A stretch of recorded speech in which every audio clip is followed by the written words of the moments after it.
Muy buenas noches, dispuesto con la actividad planteada por el docente, procedo a leer la ley 1123 a partir del artículo 40 que se encuentra en el título 3, régimen sancionatorio, capítulo único, las sanciones disciplinarias. El artículo 40. El abogado que incurra en cualquiera de las faltas reseñadas en el título precedente será sancionado con censura, multa, suspensión o exclusión del ejercicio de la profesión, las cuales se impondrán atendiendo los criterios de graduación establecidos en este código. Artículo 41. Censura. Consiste en la reprobación pública que se hace al infractor por falta cometida. Artículo 42. Multa. Es una sanción de carácter pecuniario que no podrá ser inferior a un salario mínimo ni superior a 100 salarios mínimos, dependiendo de la gravedad de la falta, la cual se impondrá a favor del Consejo Superior de la Judicatura, el cual organizará programas de capacitación y rehabilitación con entidades acreditadas, pudiendo incluso acudir a los colegios de abogados. Esta sanción podrá imponerse de manera autónoma o concurrente con la de suspensión y exclusión, atendiendo la gravedad de la falta y los criterios de graduación establecidos en este código. Artículo 43. Suspensión. Consiste en la prohibición de ejercer la profesión por el término señalado en el fallo. Esta sanción oscilará entre 2 meses y 3 años. Parágrafo. La suspensión oscilará entre 6 meses y 5 años cuando los hechos que originen la imposición de la sanción tengan lugar en actuaciones judiciales del abogado que se desempeñe o haya desempeñado como apoderado o contraparte de una entidad pública. Artículo 44. Consiste en la exclusión. Consiste en la cancelación de la tarjeta profesional y la prohibición para ejercer la abogacía. Artículo 45. Criterios de graduación de la sanción. Serán considerados como criterios para la graduación de la sanción disciplinaria los siguientes. A. Criterios generales. Primero, la trascendencia social de la conducta. Segundo, la modalidad de la conducta. Tercero, el perjuicio causado. Cuarto, las modalidades y circunstancias en que se cometió la falta que se apreciara teniendo en cuenta el cuidado empleado en su preparación. 5. Los motivos determinantes del comportamiento. B. Criterios de atenuación. Primero del B. La confesión de la falta antes de la formulación de cargos. En este caso la sanción no podrá ser la exclusión siempre y cuando carezca de antecedentes disciplinarios. 2. Haber procurado por iniciativa propia resarcir el daño o compensar el perjuicio causado. En ese caso se sancionará con censura siempre y cuando carezca de antecedentes disciplinarios. C. Criterios de agravación. Primero, la afectación de derechos humanos. Segundo, la afectación de derechos fundamentales. 3. Atribuir la responsabilidad disciplinaria infundada a un tercero. Cuarto, la utilización en provecho propio de un tercero de los dineros, bienes o documentos que hubiera recibido en virtud del encargo encomendado. Quinto, cuando la falta se realice con la intervención de varias personas, sean particulares o servidores públicos. Sexto, haber sido sancionado disciplinariamente dentro de los 5 años anteriores a la comisión de la conducta que se investiga. Séptimo, cuando la conducta se realice aprovechando las condiciones de ignorancia, inexperiencia o necesidad del afectado. Artículo 46. Motivación de la dosificación sancionatoria.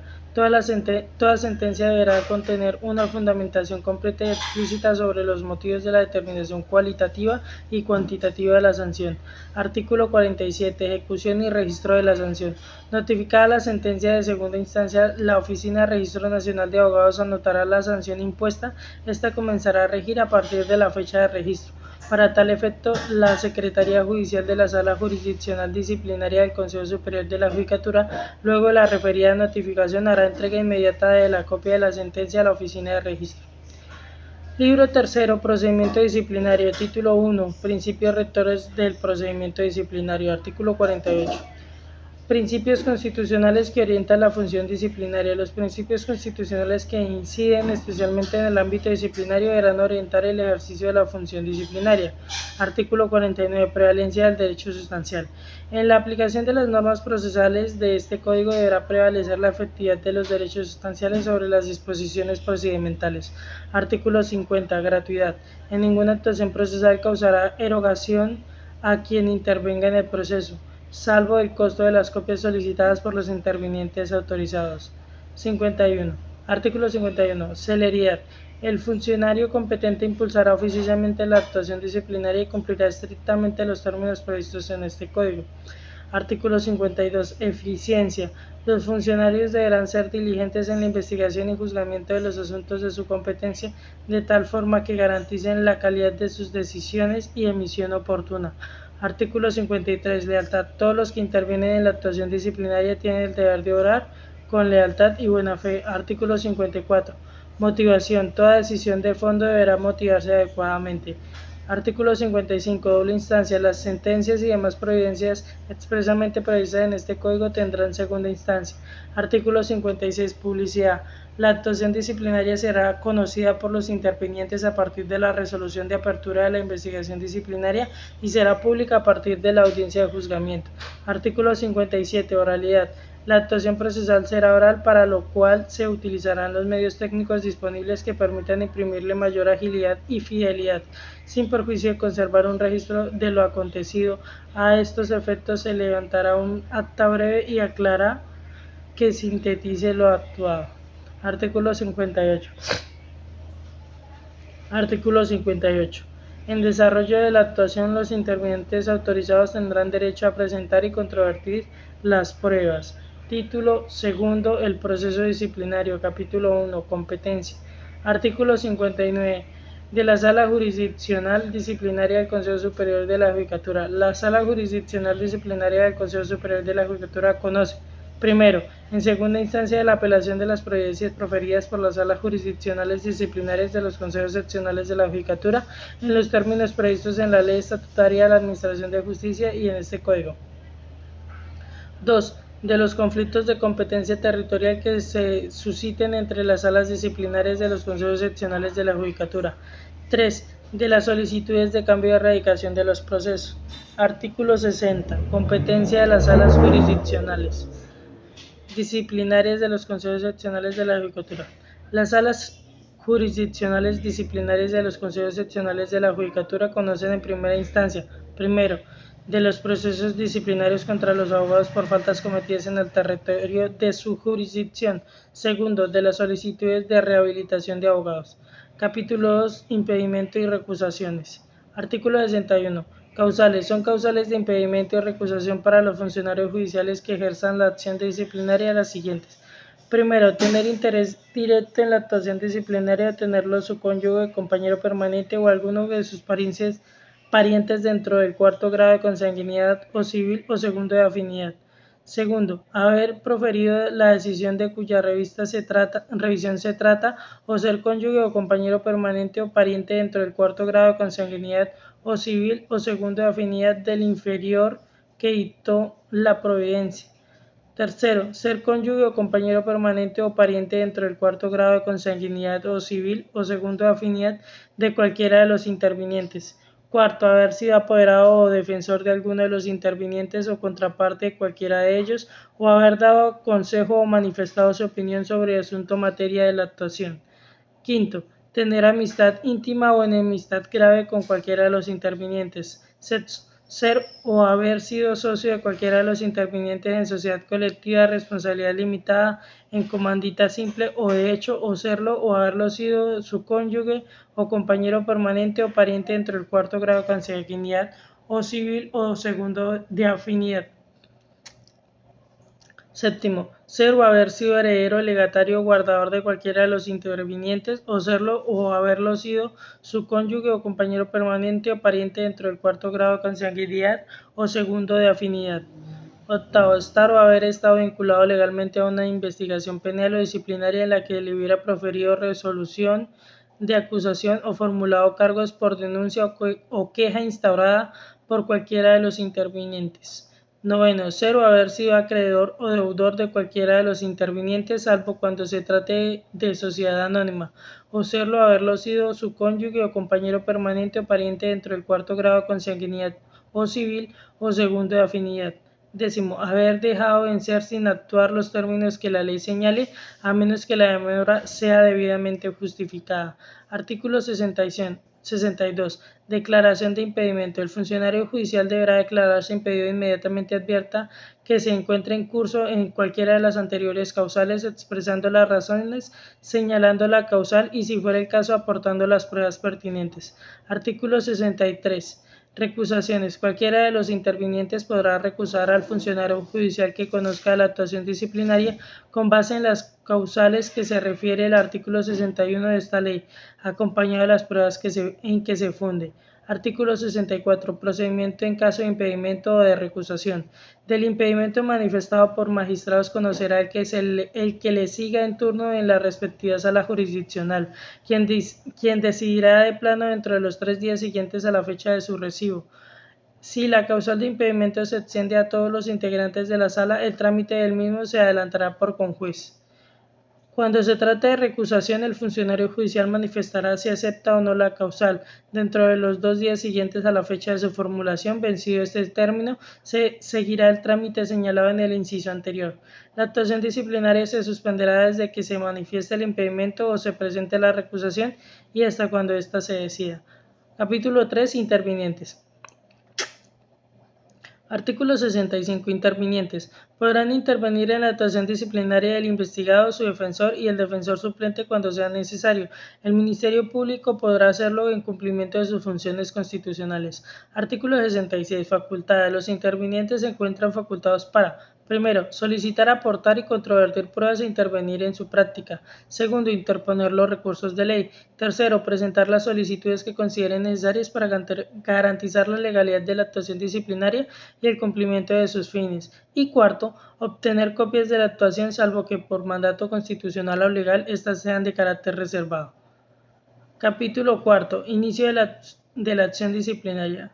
Artículo 67. Formas de iniciar la acción disciplinaria. La acción disciplinaria se podrá iniciar de oficio, por información proveniente del servidor público o por otro medio que amerite credibilidad, y también mediante queja presentada por cualquier persona. No procederá en caso de anónimos, salvo cuando estos suministren datos o medios de prueba que permitan encauzar la investigación y cumplan con los requisitos mínimos establecidos en el artículo 38 de la Ley 190 de 1995 y 27 de la Ley 24 de 1992. Artículo 68. Procedencia. La Sala del Conocimiento deberá examinar la procedencia de la acción disciplinaria y podrá desestimar de plano la queja si la misma no presenta mérito para abrir proceso disciplinario o existe una causal objetiva de improcedibilidad. Artículo 69. Quejas falsas o temerarias. La información y quejas falsas o temerarias referidas a los hechos disciplinariamente irrelevantes, de imposible ocurrencia o que sean presentados de manera absolutamente incorrecta o difusa, darán lugar a inhibirse de iniciar actuación alguna. Advertida la falsedad o temerariedad de la queja, el investigador podrá imponer una multa de hasta 180 salarios mínimos legales mensuales diarios vigentes. Las salas jurisdiccionales disciplinarias de los consejos seccionales de la Judicatura, en los casos que se advierta la temerariedad de la queja, podrán imponer sanción de multa previa audiencia del quejoso, por medio de resolución motivada contra la cual procede únicamente el recurso de reposición, que puede ser interpuesto dentro de los 2 días siguientes a su notificación personal o por estado. Capítulo 5. Notificaciones y comunicaciones. Artículo 70. Formas de notificación. La notificación de las decisiones disciplinarias a los intervinientes puede ser personal, por estado, en estrados, por edicto o por conducta concluyente. Artículo 71. Notificación personal. Se notificará personalmente el auto de trámite de apertura de proceso, las sentencias de primaria y segunda instancia, las demás decisiones que pongan fin a la actuación, el auto que niega el recurso de apelación, el que decide sobre la rehabilitación, la resolución que sanciona al recusante temerario. Artículo 72. Notificación por medios de comunicación electrónicos.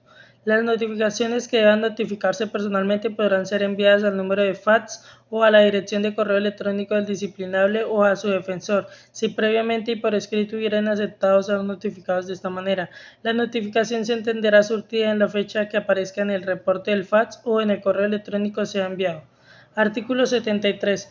Notificación de sentencias y providencias interlocutorias. Proferida la sentencia por sala o más tardar al día siguiente, se librará comunicación por el medio más expedito con el destino al interviniente que deba notificarse. Si no se presenta a la Secretaría Judicial de la Sala que profirió la decisión dentro de los 3 días hábiles siguientes, se procederá a notificar por estado o por edicto. En la comunicación se indicará la fecha de la providencia y la decisión tomada. Artículo 74. Notificación por estado. La notificación por estado se hará conforme lo dispone el Código de Procedimiento Civil y procede de manera subsidiaria a la notificación personal. Artículo 75. Notificación por edicto. La notificación por edicto se hará conforme lo dispone el Código de Procedimiento Civil y procede de manera subsidiaria a la notificación personal de la sentencia. Artículo 76. Notificación en estrado. Las decisiones que se profieran en audiencia se considerarán notificadas a los intervinientes inmediatamente se haga el pronunciamiento, se encuentren o no presentes. Artículo 77. Notificación por conducta concluyente. Cuando se hubiere realizado la notificación o esta fuera irregular, la exigencia legal se entiende cumplida. Para todos los efectos, si el interviniente no reclama y actúa en diligencias posteriores o interpone recurso contra ellos, o se refiere a las mismas o a su contenido en escritos o alegatos verbales posteriores. Artículo 78. Comunicaciones. Se debe comunicar al quejoso las decisiones que pongan fin a la actuación, distintas a la sentencia, adjuntándole copia de la decisión a la dirección registrada en el expediente al día siguiente del pronunciamiento. Se entenderá cumplida la comunicación cuando hayan transcurrido 5 días después de la fecha de su entrega a la oficina del correo. Las decisiones no susceptibles de recurso se comunicarán al día siguiente por el medio más eficaz y de ello se dejará constancia en el expediente. Capítulo 6. Recursos y ejecutoria. Artículo 79. Clases de recursos. Contra las decisiones disciplinarias proceden los recursos de reposición a apelación de acuerdo con lo previsto en esta codificación. Parágrafo. Contra las decisiones de simple trámite no procede recurso alguno. Artículo 80. Recurso de reposición. Procede contra las decisiones interlocutorias dictadas en audiencia o diligencia y se interpondrá o sustentará de manera oral en el mismo acto y será resuelto inmediatamente el auto que lo decida se notificará en estrados. También procede contra los autos que imponen multa al quejoso temerario y al testigo renuente y el que decide la solicitud de rehabilitación. Artículo 81. Recurso de apelación. Proceden únicamente contra las decisiones de terminación del proceso, de nulidad decretada al momento de dictar sentencia de primer grado, de rehabilitación, la que niega práctica de pruebas y contra la sentencia de primera instancia. Podrá interponerse de manera principal o subsidiaria el recurso de reposición respecto a las providencias que lo admitan. Se concederá en el efecto suspensivo y salvo norma expresa en contrario deberá interponerse y sustentarse por escrito entre los 3 días siguientes a la última notificación. Vencido este término, los no apelantes podrán pronunciarse en su relación con el recurso dentro de los 2 días siguientes. Sobre su concesión se decidirá de plano, el recurso será rechazado cuando no sea sustentado o se interpondrá de manera extemporánea, decisión contra la cual no procede recurso alguno. Artículo 82. Prohibición de la reformatio impejus. El superior, en la providencia que resuelva el recurso de apelación interpuesto contra el fallo sancionatorio, cuando se trate de apelante único, no podrá agravar la sanción impuesta. Artículo 83. Ejecutoria. Las decisiones contra las que proceden recursos dictadas en audiencia o diligencia, exceptuando las que decreta la terminación del procedimiento, quedarán en firme al finalizar esta o la sesión donde se hayan proferido si no hubieran sido impugnadas. Las decisiones dictadas por fuera de audiencia contra las que proceden recursos quedarán en firme 3 días después de su última notificación si no fueren impugnadas. Y eso es todo hasta el momento.